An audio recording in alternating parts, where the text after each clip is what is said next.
पोशाख the क्लथिंग hub मुंढा Selu आपल्या मनपसंत खरेदीसाठी पोशाख मुंढा सेलू।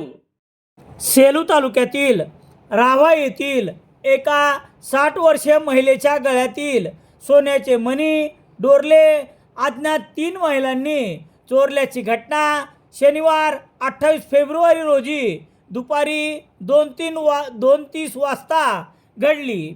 ही महिला आपल्या 3 नातीसोबत वालूर जाणाऱ्या बसमध्ये चढताना घडली आहे। यामध्ये महिलेच्या गळ्यातील सोन्याचे 1.5 ग्रामचे डोरले आणि 5 ग्राम सोन्याचे मणी गर्दीचा फायदा घेत सुमारे 1 लाख रुपयाच्या दागिन्याची चोरी झाली आहे। याबाबतची माहिती याप्रमाणे सेलू शहराचा शनिवार हा आठवडी बाजारचा दिवस आहे।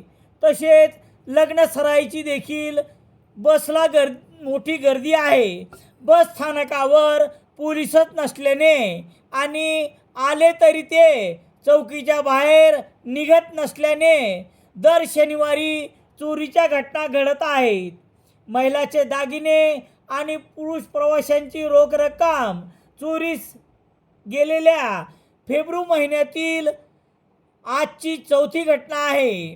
तालुक्यातील राव्हा येथील काशीबाई अंशीराम शिंदे वय 60 वर्ष या आपल्या रूपा, दिव्या आणि शोभना या 3 नातीसोबत शनिवार 28 फेब्रुवारी रोजी दुपारी 2:30 वाजता वालूर बसमध्ये चढताना अज्ञात 3 महिलांनी गर्दीचा फायदा घेत 5 ग्राम सोन्याचे मणी आणि 1.5 ग्रामचे डोरले असा सुमारे 1 लाख रुपयाचा मुद्देमाल लंपास केला आहे।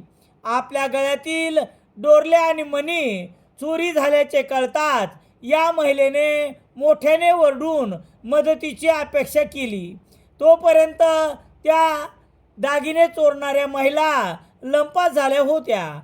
घडल्या प्रकाराबद्दल सेलू बसस्थानकाचे वाहतूक नियंत्रक वसंत बोराडे यांना सांगितल्यानंतर नेहमीप्रमाणे पोलीस आले।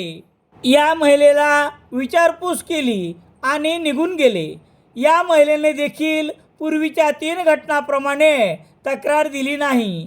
यापुढील घटना टाळण्यासाठी तरी निदान आठवडी बाजारच्या दिवशी कर्तव्य निभावेल असा पोलीस कर्मचारी ठेवावा अशी मागणी यावेळी प्रवासी करत होते।